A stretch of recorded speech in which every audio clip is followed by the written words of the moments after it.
साहिब की जय। प्रातः स्मरणीय विश्ववंदनीय संतों के सम्राट सदगुरु कबीर साहिब जी के पावन चरण कमलों में त्रिवार वंदगी करते हुए मेरे मन मंदिर के आराध्य प्रातः स्मरणीय परम पूज्य गुरुदेव जी, अर्चनीय वंदनीय संत समाज, समस्त संत गुरुजनों को चरणों में त्रिवार साहिब वंदगी।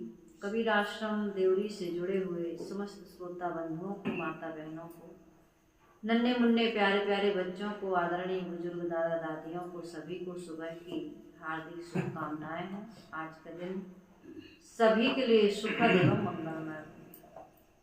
संतों के सम्राट सदगुरु कबीर साहिब जी का महान ग्रंथ रत्न बीजक, जिसका 11वां प्रकरण साखी प्रकरण चल रहा है। आज सदगुरु कबीर साहिब जी 16वीं साखी में बहुत सुंदर बात कह रहे हैं। साहिब कहते हैं, हंसा सरिवर तजि चले, देहि परे गौ सूं, कहे कबीर पुकार के, तेहि दर तेहि तुम। सदगुरु कबीर साहिब जी इस साखी में कह रहे हैं कि हंसा सरिवरी तजि चलो, हंसा सरिवरी तजि चले। सरिवर क्या है? ये शरीर। हंस सरोवर में रहता है। इस चेतन जीव को, आत्मा को सदगुरु कबीर साहिब जी हंस की संज्ञा दे रहे हैं, हंस नाम से संबोधित कर रहे हैं। साहिब कहते हैं, हंसा सरिवरी तज चले। इस शरीर को छोड़ करके जब यह जीव निकल जाता है, चला जाता है, तो ये देह कैसी हो जाती है? देही परिगौ शून्य। शून्य यानी सूना या शून्य, क्रिया रहित हो गया। इसमें जो चेतनता है, इसमें जो क्रिया है, इसमें जो ज्ञान हो रहा है, आंख से हम देख रहे हैं, कान से सुन रहे हैं, नाक से हम सूंघ रहे हैं, जिह्वा से हम स्वाद ले रहे हैं, त्वचा से जो हम स्पर्श कर रहे हैं, ये कुछ भी नहीं होता। ये कब तक होता है? जब तक इस शरीर में आत्मा है, इस शरीर में जीव है, जिसको आत्मा कह लो, जीव कह लो, रूह कह लो, सोल कह लो, कुछ भी कहें हम, नाम कुछ भी रख सकते हैं। कहने का मतलब यह है कि इस शरीर में कोई ऐसी सत्ता है जो इस शरीर को चलाती है।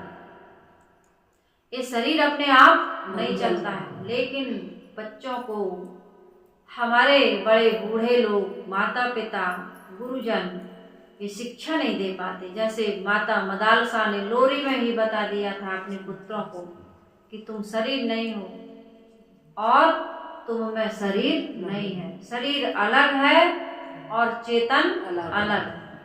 दो सत्ताएं हैं इस संसार में। इस वास्तविक सारा बोध तो दिया जाता है, ज्ञान विज्ञान की बातें की जाती हैं, बच्चे कितना अनेक अनेक क्षेत्रों में, अनेक विषयों में बड़े ज्ञानी हो जाते हैं, लेकिन अपने स्वरूप का बोध उन्हें जीवन के अंतिम समय तक नहीं हो पाता। वो यही समझते हैं कि मैं देह हूँ, मैं बूढ़ा हो गया, मैं रोगी हो गया, मैं काला हूँ, मैं गोरा हूँ, मैं मोटा हूँ, मैं दुबला हूँ, तरह तरह की बातें। तभी तो आदमी ये नाम रूप से मोहित होता रहता है। वो ये जानते नहीं है कि ऊपर का कवर है, इससे कोई विशेष प्रभाव हमारे जीवन में नहीं पड़ने वाला। किसी की आंख देख के मोह गए, किसी की नाक देख के मोह गए। मैंने कल कहानी बताई ना, पत्नी की जीवन में कोई दुख नहीं है, पति प्यार करता है, पढ़ा लिखा है, धनवान है, कभी डांटता नहीं, कभी मारता नहीं, कोई शिकायत नहीं है, फिर भी दुखी है वो लड़की। संत ने पूछा, क्यों दुखी हो, क्या बात है? कहे सब बढ़िया है। संत ने तरह तरह से पूछा, कहा वो तो सब बढ़िया है, लेकिन हमारा पति जब हंसता है तो उसके दांत अच्छे नहीं लगते। तो किसी को कोई चीज से शिकायत, ये शरीर को लेकर के, ये दुनिया के चीजों को लेकर, प्राणियों को लेकर, पदार्थों को लेकर, परिस्थितियों को लेकर के हमारे जीवन में बड़ी समस्या है, क्योंकि हमने इनको महत्व दिया। आत्म अस्तित्व का बोध हमने प्राप्त नहीं किया। एक व्यक्ति था, कहते हैं, संत के पास गया, कहा गुरुदेव जीवन में बड़ी समस्याएं हैं। हमारे जैसे तो जीवन में किसी की समस्याएं, किसी के जीवन में इतनी समस्याएं नहीं हुई। बहुत दुखी, बहुत परेशान, समस्याओं को गिनाने लगा। संत बड़े ज्ञानी थे, उन्होंने कहा कल आना, कल तुम्हारी समस्याओं का हम समाधान करेंगे। संत हारे थके आए थे अपनी मंडली के साथ उस गांव में। उनको पता चला भक्त को तो गए, कहीं समाधान नहीं मिल रहा, संत के पास जाए कुछ समाधान मिले, क्योंकि संत के पास समाधान मिलता है। तो संत जी ने कहा कल आना। जैसे ही दिन निकला, जल्दी से नहा धो के तैयार होके आप लोगों जैसे आया, तो उसने समस्याओं को फिर रखा कि गुरुजी समस्या है बताइए। कहा बेटा शाम को बताऊंगा। तो उसने प्रतीक्षा की शाम तक। कहा ऐसे करना, हमारी मंडली में 100 ऊंट है। कितने ऊंट हैं? 100 ऊंट। और एक काम है तुम्हारा, इन 100 ऊंटों को एक साथ जब तुम बिठा दोगे तब तुम सोना, और उसके बाद सुबह हम तुम्हारी समस्याओं का समाधान करेंगे। ठीक है गुरुजी। और उन्होंने कहा कि अब रात्रि में गए जहाँ ऊंट थे, तो एक को बिठाता तो एक उठ जाता, दूसरे को बिठाता तो तीसरा उठ जाता। रात भर ऊँटों को बैठाते रहा, लेकिन एक साथ सभी ऊँट नहीं बैठे। सुबह हुई, गया गुरुजी के पास। कहा रामलाल रात कैसी कटी? रामलाल नाम जो भी नाम रख लो। रात कैसी कटी? रामलाल हो चाहे रामकली हो, स्त्री हो या पुरुष, कोई सबके जीवन में समस्याएं हैं। कहा बेटा रात कैसी कटी? गए गुरुदेव रात कैसी बताएं, सो नहीं पाए, एक को बिठाता था दूसरा उठ जाता था। गुरुजी गंभीर हो गए। कहे बेटा जीवन में भी ऐसे ही है, ये ऊंट के जैसे हमारे जीवन की समस्याएं कभी समाप्त नहीं होती, उनका कभी एक साथ समाधान नहीं होता। एक समस्या सुलझी तो दूसरी समस्या आ गई, एक काम खत्म हुआ तो दूसरा काम आ गया, एक जरूरत पूरी हुई तो दूसरी जरूरत। होता है ना ऐसे जीवन भर। हम लोग ये सोचते हैं बस आज इतना काम कर दे, कल तो आराम से बैठेंगे, कल कोई काम ही नहीं है। आदमी जीवन भर इतना काम करता है कि निपटाने की कोशिश करता है, आज कर ले, कल पता नहीं कहाँ से काम आ जाता है कि नहीं। कितने लोग काम ही खोजते हैं, कितने लोग रोज रोज काम नहीं है तो काम खोज लेते हैं। तो जीवन में समस्याओं का समाधान नहीं होता है। इसी प्रकार से यहाँ सदगुरु कबीर साहब जी कहते हैं कि समस्या में उलझ करके तुम सोचो कि लड़की की शादी हो जाए, लड़का का गोना आ जाए, घर बनवा लें, और भी जितने भी काम है वो सब पूरा कर लें, तब साधना करेंगे, भजन करेंगे, धर्म और अध्यात्म को समझेंगे तो कभी समझ नहीं पाओगे।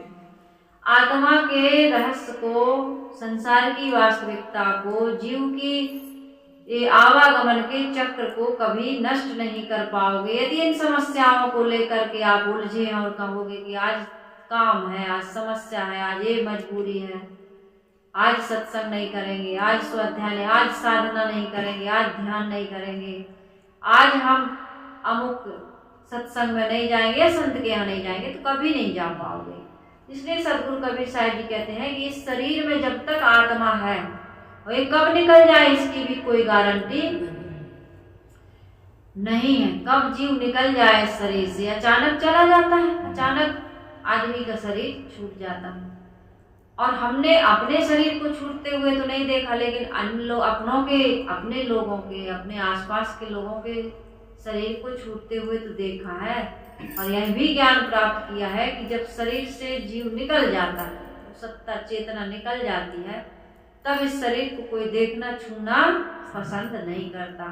तो साहिब कह रहे हैं कब तक ये जगर मगर है, कब तक ये रौनकता है, कब तक ये सारे नाते रिश्ते संबंध है, जब तक इसमें जीव है और उस जीव से हमें कोई वास्ता नहीं। हम जड़ वस्तुओं से, प्राणी पदार्थों से तो खूब मोह करते हैं, ममता करते हैं, उनसे हम लगाव रखते हैं, लेकिन इस आत्मा के बारे में कि मैं भी श्रेष्ठ सत्ता हूँ, मैं कभी उसके बारे में चिंतन करूं, ध्यान करूं, उसमें लीन होने का, उसमें डूबने का, उसमें ठहरने का काम करूं। ये ध्यान चिंतन से होता है। संसार के बहिर्मुखता से जब अंतर्मुखता हम जीवन में धारण करते हैं तब ये काम होता है। इसके लिए आपको संयम करना पड़ता है, साधना कर देखना, सुनना, सूंघना, चखना, ये संयमित करना पड़ता है।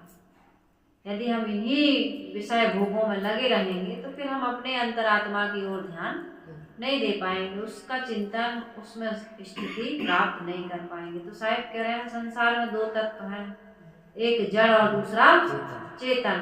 साहिब कहते हैं हंसा सरिवर तज चले देही परिगौ सुने। जड़ क्या है? चित जल पावक गगन समीरा पंच रचित यह अधम शरीरा। ये 5 तत्वों से बना हुआ। आकाश तो शून्य है, लेकिन शून्य ना हो, एक खाली जगह यहाँ ना होती हम लोग कहाँ बैठते। इसलिए पृथ्वी जल अग्नि वायु इन 4 तत्व ये ठोस है। कोई ठोस है तो कोई तरल है, कोई सूक्ष्म है तो कोई अति सूक्ष्म है, कोई स्थूल है, कोई सूक्ष्म है, कोई अति सूक्ष्म है। ऐसे इन जड़ तत्वों की क्रियाओं में इनके ज्ञान प्राप्त करने से पता चलता है कि तत्व कैसे हैं। और दोनों अनादि सत्ता है। परमाणुओं की अंतिम इकाई जिसको आज वैज्ञानिक भी नहीं देख पा रहे हैं, उस अंतिम इकाई को कोई न देख सकता है और न ये कह सकता है कि इनका अस्तित्व नष्ट हो गया है। ऐसा नहीं होता। उन्हीं अंतिम इकाइयों से, जिनको हम परमाणु कहते हैं, उन्हीं का संगठन से ही ये संसार पूरा दृश्यमान हो रहा, गतिशील हो रहा। तो वो भले नहीं दिखता है, लेकिन वो क्रिया कर रहा है। उसी के संयोग से संसार बन बिगड़ रहा है। ऐसे ही अति सूक्ष्म हमारा ये आत्म अस्तित्व, उसको हम नहीं देख पाते। कहाँ देख पाते, कहाँ सुन पाते, कहाँ सूंघ पाते, कहाँ चख पाते। वायु को हम देख नहीं पाते, स्पर्श नहीं कर, स्पर्श कर रहे, देख कहाँ पा रहे हैं आँख से। लेकिन वो तत्व है कि नहीं, गंध को हम देख नहीं पाते, लेकिन नाक से उसको, आँख से हम केवल पृथ्वी को देख पा रहे हैं, आग को देख पा रहे हैं, वायु को नहीं देख पा रहे, गंध को नहीं देख पा रहे, लेकिन अन्य इंद्रिय से उसको हम महसूस कर पा रहे हैं। लेकिन आत्मा जो है सभी इंद्रियों से अतीत है, परे है, उसको ये इंद्रियां नहीं देख पाती, लेकिन उसी की सत्ता से सब कुछ को हम देख सुन रहे हैं, सब काम कर रहे हैं। तो सदगुरु कबीर साहब जी कह रहे हैं उस सत्ता को जानो। साहब इसलिए साकी कह रहे हैं कि हंसा सरिवर तज चले देही परिगौ सुन। हमको एक उदाहरण दे रहे हैं, सावधान कर रहे हैं, हमें एक दृष्टि दे रहे हैं कि कोई सत्ता है जो शरीर में है, निकल जाती है तो देही कैसी हो जाती है? सुन। सदगुरु कबीर साहब जी कहते हैं उसको न जानने के कारण से हम वासना बना रहे हैं। साहब कहते हैं कहें ही कबीर पुकार के तेहि दर तेहि थूम। जिस वासना के कारण से आत्मबोध तो है नहीं, इसलिए हम विषय वासनाओं में पड़े रहते हैं, संसार की वास्तविकता को नहीं समझ पाते। जड़ अलग है, चेतना अलग है, और इस बोध को प्राप्त न कर पाने से हम शरीर को ही महत्व देते हैं, शरीर के भोगों को महत्व देते हैं, वासना में पड़ जाते हैं, ममता मोह आसक्ति कर लेते हैं। जीवन में प्राणी पदार्थों का कितना उपयोग करना चाहिए, इस अस्तित्व को, इस वास्तविकता को नहीं समझ पाते हैं। इसलिए हम जन्म मरण के पुनरपि जन्म पुनरपि मरणम पुनरपि जननी जठरे शयनम कर्म के अनुसार अनेक खानियों में जाते आते रहते हैं। साहिब कह रहे वासना के कारण से तेहि दर तेहि थूम। इस शरीर में, इस शरीर में आकर के हम फिर से एक थूनी गाड़ते हैं। काहे की थूनी गाड़ रहे हैं? आगामी जीवन में फिर से हमारा कर्म के अनुसार नाना खानियों में जीव जाएगा। इसलिए सदगुरु कबीर साहब जी कहते हैं कि भाई इस साखी में कह रहे हैं कि प्रकृति साखी में तो यह चर्चा है कि अविनाशी जीव शरीर को छोड़कर जब चल देता है तब शरीर मुर्दा हो जाता है और जीव पुनः कर्मवश दूसरा शरीर धारण कर लेता है। अतः पुनर्जन्म और कर्म फल भोग सत्य है। इससे मुक्ति का मार्ग सदगुरु ने बताया है। क्या बताया इसी बीजक में? कहीं कबीर सत सुकृत मिले तो बहुरी न झूले आन। सत्य अर्थात हमारी आत्मा, इसका बोध प्राप्त हो, और सुकृत सुंदर कार्य तो यही है कि बंधनों से खुद को मुक्त कर लें और दूसरों को बंधन में न डालें। हम आसक्ति के कारण एक दूसरे को बांधते रहते हैं, कसमें वादे करते हैं, नहीं करते? कसम खाओ हमारा साथ कभी नहीं छोड़ोगे। पति पत्नी हो या कोई भी हो, बेटों से बहुओं से भी कहते हैं बेटा हमने तुम्हारे लिए इतना किया, तुम्हारे लिए हम इतने मर खप गए, हमें छोड़ के मत जाना। एक दूसरे को हम बांधते रहते हैं और एक दूसरे के मोह जाल में हम अपने आपको बांधकर, दूसरों को भी बांधकर इस जीवन में आत्म कल्याण का काम नहीं कर पाते। तो सदगुरु कबीर साहिब जी कह रहे हैं कि दो चीजें हैं, जड़ और चेतन। चेतन सत्य है, परम सत्य है, वो अजर अमर सनातन शाश्वत है। उसको जो जान लेता है, उसमें जो स्थित हो जाता है, वो संसार के दुखों से मुक्त हो जाता है। यदि ऐसा नहीं कर रहे हो तो जीवन की समस्याएं ये ऊंट कभी एक साथ बैठने वाले नहीं हैं। समस्याएं बनी ही रही, कभी शरीर बूढ़ा हो गया तो कभी रोगी हो गया, तो कभी संबंध में किसी प्रकार का विक्षेप हो गया, कभी बेटी बीमार है तो कभी बेटा बीमार है, तो कभी दामाद की समस्या है तो कभी बहू की समस्या है। समस्याओं पर समस्याएं बनी रहेंगी। इसलिए सारी समस्याओं का समाधान यही है, आत्मबोध प्राप्त करें। आत्मबोध प्राप्त हो जाने पर और संसार की वास्तविकता का बोध प्राप्त हो जाने पर हमें समझ में आ जाता है कि ये संसार ऐसे ही चलता है। कहते हैं एक व्यक्ति, अंतिम में मुझे एक कहानी याद आ गई। कहते हैं एक व्यक्ति रास्ते से जा रहा था, घोड़े पर बैठा था, घोड़े की सवारी कर रहा था। घोड़ा को प्यास लगी, पुराने जमाने की बात है, मेरे जीवन से जुड़ी हुई थोड़ी सी घटना है। मैं प्रयागराज इलाहाबाद गई तो मैंने कहा साहिब जी, अभी के वर्तमान के जो गुरु जी हैं, मैंने कहा उनसे बहुत बात करती थी मैं, कुछ भी समस्या होती थी उन्हीं से बात करती थी। मैंने कहा साहिब जी रात में नींद नहीं आई। क्यों नहीं आई? मैंने कहा आवाज़ बहुत होती, कोई आता है कोई जाता है, कोई लाइट जलाता है, कोई बाथरूम का दरवाज़ा खोलता है। हमारी आदत है अकेले में, अकेले कमरा में एकांत में सोने की, घर में रहती थी तब भी ऐसी आदत थी, और घर से ही इलाहाबाद जाती थी, आश्रम नहीं गई थी। कई साल पहले से घर से ही मैं प्रयागराज गुरु जी के कार्यक्रम में अक्टूबर में अधिवेशन में जाया तो साहिब जी ने कहा कि एक कहानी सुनाई। कहे एक व्यक्ति था और घोड़ा की सवारी कर रहा था और उसके घोड़े को प्यास लगी, तो पास में ही रहट चल रही थी रास्ते में। तो उसने कहा कि भाई साहब मेरे घोड़े को पानी पिला दोगे? कहे रहट चल रही है, नाली से पानी बह रहा है, पिला लीजिए। तो रहट की चरर मरर की आवाज से घोड़ा बिचक जाता था अपने यहाँ कहते हैं। तो उसने कहा भाई रहट बंद करो। उसने बंद कर दिया तो पानी भी बंद हो गया। तो उसने कहा कि रहट चालू करोगे तो पानी बंद हो गया। तो उसने रहट चालू किया तो फिर आवाज हुई, तो घोड़ा फिर भागा वहां से बिचक के। तो उस रहट चलाने वाले ने कहा कि यदि पानी पिलाना है, घोड़े की प्यास बुझाना, तो इसी चरर मरर के बीच में ही घोड़े को पानी पिलाना होगा। तो जीवन में समस्याएं तो आती रहती है। गृहस्थ कहते हैं ग्रह कारज नाना जंजाला, समय नहीं है सत्संग का, अभी बच्चों की जिम्मेदारी है, पत्नी नहीं आने देती है, तरह तरह की समस्याएं, घर बनाना, अभी छत नहीं पड़ी है।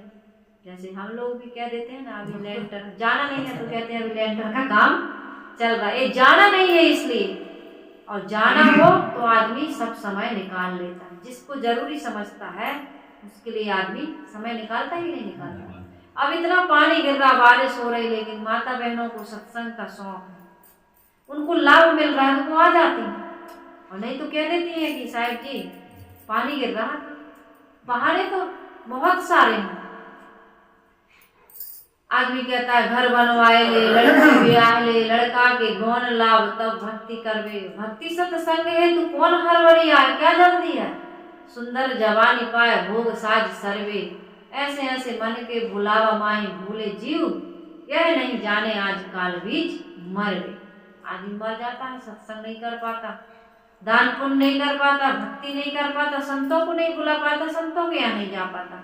और जब तक यह काम नहीं करोगे तब तक जीवन की वास्तविकता को हम और आप नहीं समझ सकते हैं। इसलिए शीघ्र हमें सत्संग से, संत गुरु के सानिध्य से आत्मबोध प्राप्त करके पर प्रकृति का मोह त्याग देना चाहिए, और अनावश्यक जितनी भी आदतें हमने बना रखी हैं इसको त्यागने में हमको सूरवीरता से काम लेना चाहिए, कायरता से नहीं। एक बच्चा था, वो पढ़ाई में थोड़ा सा कमजोर था, ध्यान नहीं देता था, तो 10वीं में वो गणित में फेल हो गया।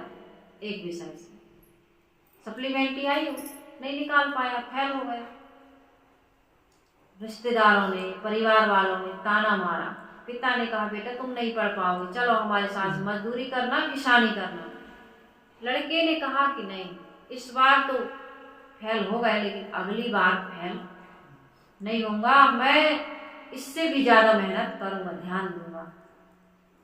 तो उस लड़के ने इतनी मेहनत की, वो 10वीं की बोर्ड निकाल लिया और कॉलेज में पहुंच गया। फिर कॉलेज पहुंचने के बाद अच्छे स्कूल में उसको एडमिशन मिला, तो वहाँ तो और सब कुछ बदल गया, माहौल बदल गया, लोग बदल गए, पढ़ाई बदल गई, शहर में चला गया।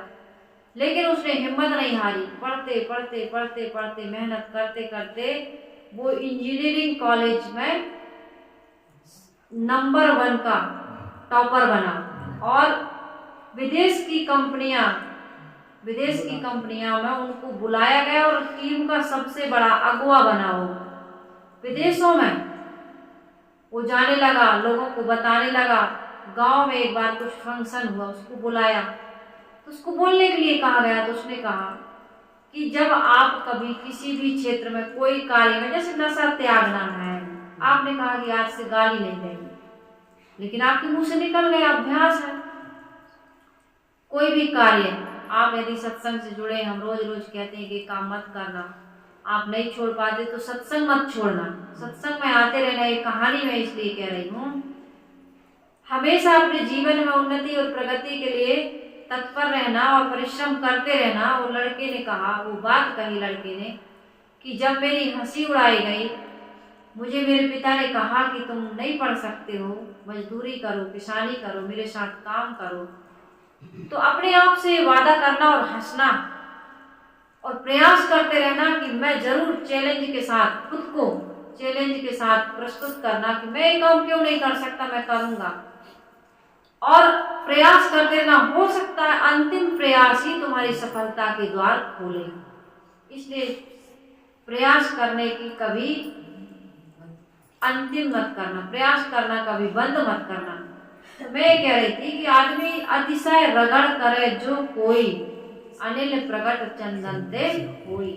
चंदन कहते हैं शीतल होता है, लेकिन चंदन को भी जब ज्यादा घिसा जाता तो उससे भी आग पैदा असंभव लगता है कि चंदन तो शीतल होता है, उससे आग कैसे होगा, लेकिन जब आपस में घर्षण होता है तो उससे भी आग पैदा। हम विषय शक्ति नहीं त्याग सकते, वो ममता नहीं त्याग सकते, अज्ञानता हमारे जीवन से दूर नहीं हो सकती, प्रयास नहीं करते।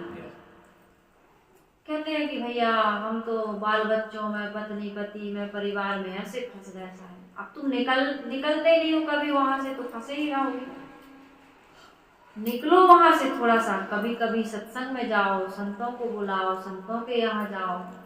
लोगों से जब संत से बस नहीं मिलोगे, आप वहां जाओगे ना तो वहां के सत्संगियों से भी मिलोगे और सत्संगियों के जीवन की घटनाओं से जुड़ोगे, तब आपको साहस मिलेगा, बल मिलेगा और आपके अंदर की ऊर्जा जागेगी। नहीं, अमुक व्यक्ति कर सकता है तो हम क्यों नहीं कर सकते हैं। दूसरों के जीवन के परिवर्तन को जब हम देखेंगे, उनकी सुख शांति को देखेंगे, निर्मलता प्रसन्नता को देखेंगे, एक दूसरे को हम सब प्रभावित करते हैं, एक दूसरे का प्रभाव हमारे जीवन पर पड़ता है कि नहीं पड़ता। दूसरे को देख करके ही हम कुछ सीखते हैं, मनुष्य दूसरों से ही सीखता है। तो इसलिए सदगुरु कबीर साहिब जी की ये साखी कि हंसा सरवर तज चले देही परिगौ सून, कहीं कबीर पुकार के तेहि दर तेहि धून। जिनको इस संसार में, शरीर में, इस संबंध में दुख नहीं मिलता है, उनकी तो बात छोड़ दीजिए, वो तो समझने वाले हैं नहीं। लेकिन जिस व्यक्ति को परम शांति और परम सुख, परम आनंद की प्राप्ति की अभिलाषा है, उसको चाहिए कि वो तुच्छ क्षणिक घृणित भोगों से, इस संसार के संबंध से उपरामता ले। जैसे बुद्ध ने ली, महावीर ने ली, सदगुरु कबीर ने ली, कपिल ने ली, कर्णाद ने ली, मीराबाई ने ली, बहुत सारे लोग इतिहास में हो चुके हैं जिनके जीवन को देख करके, सुन करके, पढ़ करके हमें समझ सकते हैं कि इस संसार के तुच्छ भोगों से बड़ा कोई सुख है संसार में, जिसको पाने के लिए लोगों ने इस मोह माया का, आसक्ति का, घर परिवार का, सब कुछ का त्याग करके शरीर को तपाया। बताओ उनको ऐसा क्या मिला होगा कि सुख सुविधाओं को त्याग दिए हो? कुछ तो मिलता होगा तब तो त्याग दिए। संतों के जीवन को देखिए, हमेशा प्रसन्न है, शरीर में रोग है, कष्ट है, संपत्ति नहीं है, उनके पैर में तो जब चप्पल भी नहीं है। जैन मुनियों को देखिए आप, कपड़े भी नहीं, सूत का इतना सा धागा भी नहीं उनके शरीर पे, लेकिन उनके पीछे लोग आरती वंदना कर रहे हैं, उनको बुला रहे हैं, उनको जहाँ जाते हैं वहाँ कंधे पे बैठा के ले जाते हैं। वो चप्पल भी नहीं पहनते, जूता भी नहीं पहनते, लेकिन लोग उनको कंधे पर उठा करके ले जाते हैं। राष्ट्रपति प्रधानमंत्री भी उनके आशीर्वाद लेने के लिए उनके पास जाते हैं, उनके चरणों में झुकते हैं, चरणामृत लेते हैं।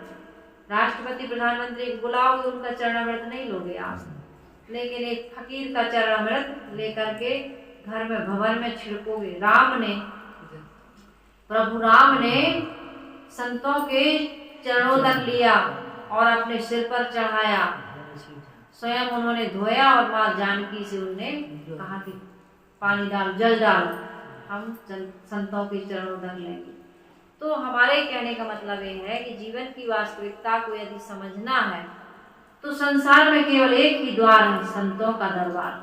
संतों के दरबार के बिना वो द्वार मिलेगा नहीं। सदगुरु कबीर साहिब जी ने कहा, भाई जन्म मरण के इस चक्र में कब तक पड़े रहोगे।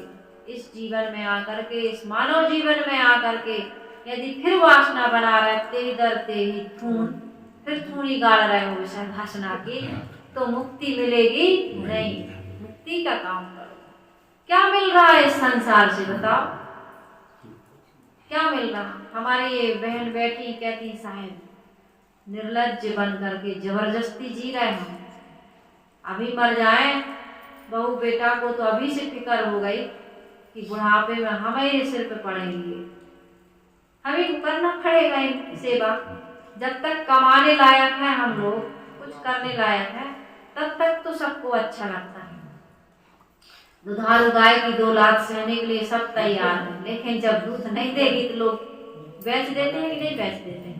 इसी प्रकार से उपेक्षा होने लगती है। हमारे गुरुदेव जी कहते थे, अकिंचनता, असमर्थता, अकेलापन सबके जीवन में आना, तो वो आए उसके पहले हम अपने कल्याण का काम कर लें, मुक्ति का काम कर लें। अब नहीं आना है हमें इस संसार में। तो ऐसी समझ रखने वाले लोग बहुत कम होते हैं। तो मैंने सदगुरु कबीर साहिब जी की साखी कही कि हंसा देही तज चले देही, हंसा सरवर तज चले देही पैगो सून, कहीं कबीर पुकार के तेही दर तेही खून। आगे सदगुरु कबीर साहिब जी कहते हैं, हंस बक देखा एक रंग, हंसा और बगुला एक ही रंग का मैंने देखा। हंस बक देखा एक रंग, चले हरे हरे ताल, हंस चीरते जानिए और बकुई धरेंगे काल। सदगुरु कबीर साहिब जी कह रहे हैं कि मैंने देखा हंस और बगला एक ही उज्जवल रंग में है, कलर एक जैसा होता है, और एक ही हरे भरे ताल में वो चल रहे हैं। परंतु हंस की पहचान क्या है? निर्चीर विवेक से। हंस के सामने कहते हैं दूध में मिला हुआ पानी, दूध में पानी मिला दो, रख दो, तो हंस दूध को ले लेता है, पानी को छोड़ देता है। कैसे संभव है? गुरुदेव जी कह रहे थे कि शायद उसकी चोंच में कुछ खटास हो, और जैसे ही वो दूध में चोंच डुबोए तो छेना जैसे बन जाए, फट जाता है ना दूध खटाई से, तो दूध छेना छेना ले लेता है और पानी पानी छोड़ देता है। इसी प्रकार से यहाँ जीव को कहा गया, हम सब हंस हैं। हम सब क्या हैं? हंस हैं। हमारे अंदर निरख परख करने की शक्ति है, भले हम उसका उपयोग नहीं करते। हमारे अंदर बहुत सारी शक्तियां हैं जिसको हम जागृत नहीं कर पाते। सदगुरु कबीर साहिब जी कहते हैं, तो हे चेतन जीव, तू हंस है, तू जड़ और चेतन का, ग्रह और त्याग का, खाद्य और अखाद्य का, बंधन और मोक्ष का निर्णय कर सकता है, परख कर सकता है। साहिब कहते हैं, हंस चीरते जानिए बकुई धरेंगे काल। जो बगुला होता है वो क्या करता है? सरोवर में कीड़े मकोड़े को बीन बीन करके खाता है। मछली आ गई, कोई और जलचर कोई भी जीव जंतु आ गया, उसको खा लेता है। वो भले एक ही रंग का है, एक ही सरोवर में है, लेकिन वो क्या पकड़ता है? गंदगी को ग्रहण करता है। तो हम और आप सब मानव शरीर में तो आ गए, लेकिन संसार में देखा जाता है कोई शराब पी रहा, कोई मांस खा रहा है। मैंने कल बताया ना कितने महंगा महंगा मिल रहा है मांस, उसको खा रहा है, लेकिन सब्जी, दूध, दही, घी, मेवा, मिष्ठान, ड्राई फ्रूट्स वगैरह। अरे इन सब को खाने की भी जरूरत नहीं। खिचड़ी खाओ, दलिया खाओ, सूप पियो, जूस निकाल के खा लो, आप स्वस्थ रह सकते हैं, सदा स्फूर्तिवान रह सकते हैं। लेकिन मुर्गा खाएंगे, बुकरा खाएंगे, 8 दिन तक पड़े रहेंगे राक्षस की तरह। उनकी बुद्धि काम करना बंद कर देती है। जो शराबी है, शराब पीने वाले का ये सब निकोटीन नाम का जहर है, धीरे धीरे हमारे नसों को डाउन कर देता है, हमारे शरीर के सिस्टम को वो कैसे कर देता है, नर्वस कर देता है। इसलिए कभी भी नशीली चीजों का सेवन, नशा करने वाले नशेड़ी को देख लीजिए, दुर्व्यसनी को देख लीजिए, दुराचरण करने वाले व्यक्ति को देख लीजिए, और जो इनका त्याग कर देता है उसके जीवन को देख लीजिए आप। बहुत जमीन आसमान का अंतर रहता है। इसलिए सदगुरु कबीर साहिब जी की वाणियों में पदे पदे रूपों का, अलंकारों का पुट होता है। वो इनको प्रयोग करने में बड़े प्रवीण हैं। ऐसे समर्थ कवि प्रयत्न कर अलंकारों का प्रयोग नहीं करते हैं, सहज उनके जीवन से अलंकार या अनेक प्रकार के उदाहरण सहज ही प्रस्फुटित होते रहते हैं। सदगुरु कबीर साहिब जी कह रहे हैं कि मनुष्य की आकृति में और वस्त्रों से आदमी को आप नहीं पहचान सकते कि कौन हंस है और कौन बगुला है। दिखने में तो बड़ा साफ स्वच्छ लगता है, लेकिन जब तक उसके आचरण को आप नहीं देखोगे। सत्संग में बैठे सब इतने, हो सकता है कोई बीड़ी पीते रहते हैं, सत्संग में तो बहुत सारे जाके वहां चुपके से बीड़ी पी के आ जाते हैं, तंबाकू खा करके आ जाते हैं, कितने लोग शराब पी करके आ जाते हैं सत्संग में। तो इस प्रकार से सदगुरु कबीर साहिब जी कह रहे हैं कि पढ़ाई लिखाई या अनेक प्रकार की कला कौशल सीखने वाला भी अपने जीवन से दोष दुर्गुणों को नहीं त्याग पाता है। कुछ भी ना पढ़ा हो लेकिन पवित्र रहनी और पवित्र आचरण से रहता है, और जिसे आत्मबोध है। आत्मबोध के लिए किसी स्कूल कॉलेज या किसी डिग्री की आवश्यकता नहीं, उसके लिए तो सत्संग की आवश्यकता है, संत गुरु की आवश्यकता है, अच्छी भाषा बोलने वाला, अच्छे कपड़े पहनने वाला, अच्छे मकान में रहने वाला भी दुर्व्यसनी दुर्गुणी अंदर में ईर्ष्या क्रोध मान छल रख सकता है। ये इतिहास पढ़ करके आप देख लीजिए, अच्छे अच्छे ज्ञानी लोग, गुरुदेव जी कहते थे 2 तपस्वी थे, तपस्या कर रहे थे। ब्रह्मा जी ने कहा वरदान मांगो, दोनों चुप हो गए। कहे क्या मांगे, इतने ब्रह्मा जी ने कहा भाई एक शर्त है, जो मांगेगा सिंगल, जितना मांगेगा उतना रह जाएगा, जो नहीं मांगेगा उसको डबल मिलेगा। और उसने कहा क्या मांगे, तो बहुत विचार करके उसने मांगा कि मेरी एक आंख फूट जाए, सामने वाले की दोनों फूट जाएंगे। ये नहीं कहा कि एक राज मिल जाए, तो सामने वाले को 2, ये उसको सहन कर रहे हैं तपस्या, लेकिन मन में इतनी ईर्ष्या भरी हुई है। सदगुरु कबीर साहिब जी कहते हैं सफेद पोशी और सभ्यता दिखलाकर दूसरों के अधिकार को छीनने वालों पर जब नजर डालिए तो दुनिया में उनका दल बहुत बड़ा दिखता है, बहुत बड़ा दल दिखता है। अच्छे अच्छे कथाकार हैं, अच्छे अच्छे प्रवक्ता हैं, लेकिन उनके जीवन में झांक करके देखो तो गुरुदेव जी कहा करते थे कि अपने ज्ञान का उपयोग अपने दोषों दुर्गुणों को ढांकने का लगा रहे हो। लगा रहे कि नहीं लगा रहे? अरे यदि हमारा गुरु कामी है तो कृष्ण है कहते हैं, छलिया है तो क्या है, विष्णु भगवान है। यदि वो किसी प्रकार का व्यभिचारी है तो क्या है, विष्णु भगवान ने वृंदा का सत्य नष्ट कर दिया ना, इंद्र है, ऐसे कह देते हैं। कई प्रकार के उदाहरण दे देते हैं। छल कपट से ना उसको बलि, राजा बलि को 3 पग धरती मांगी और सब राजपाट सब कुछ छीन लिया। तो हमारे गुरुजी यदि इस प्रकार के हैं तब भी से उनमें हम देवी देवताओं की कल्पना करते हैं, लेकिन देवी देवताओं का चरित्र यदि उज्जवल नहीं तो काहे के देवी देवता। अब हमारा देवी देवता बुकरा मुर्गा खाता है, शराब पीता है, तो काहे का देवी देवता है, लेकिन हम उसको मानते। क्यों मानते? क्योंकि हम दैत्य हैं, हम स्वयं दैत्य हैं। हम खाते इसलिए देवता को खिलाते हो, देवता के नाम से खाते हैं। ये बड़ी विचार करने की बात है। देवता के नाम से हम नहीं खाते, हमारे दिवाले को चढ़ता है। तुम्हारे दिवाले को चढ़ता तो पूरा मुर्गा चढ़ा दो ना, बुकरा चढ़ा दो, फिर खा मत, उसको खाओ मत। हम जब जाने वो तुम्हारा देवाला पूरा खा जाए, सफाया कर जाए, उसके नाम से खुद सफाई करते हो, भोग लगाते हो, भगवान को गटक जाते हो स्वयं। कितनी होशियारी चल रही है धर्म के नाम पर। सदगुरु कबीर साहिब जी कहते हैं, हंस बक देखा एक रंग, चरे हरिहरे ताल, हंस छीरते जानिए बपुई धरेंगे काल। जिसके जीवन में कोई दोष नहीं है, दुर्गुण नहीं है, विकार नहीं है, वही हंस है। ये कपड़ा पहनने से, भाषण करने से हम हंस नहीं बन जाएंगे। बोलना तो ये बुद्धि का काम है। जिसकी अच्छी बुद्धि है, अच्छी वक्तव्य दे सकता है, वो लोगों को सुना रहा है, बता रहा है।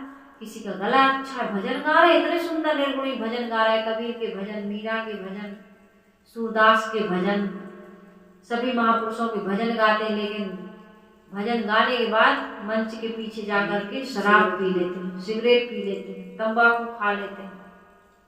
और जब उनका भोजन बनता है, कितने लोग तो कहते हैं मांस भी खाते हैं, और करते हैं रामायण की टीका, भागवत कथा।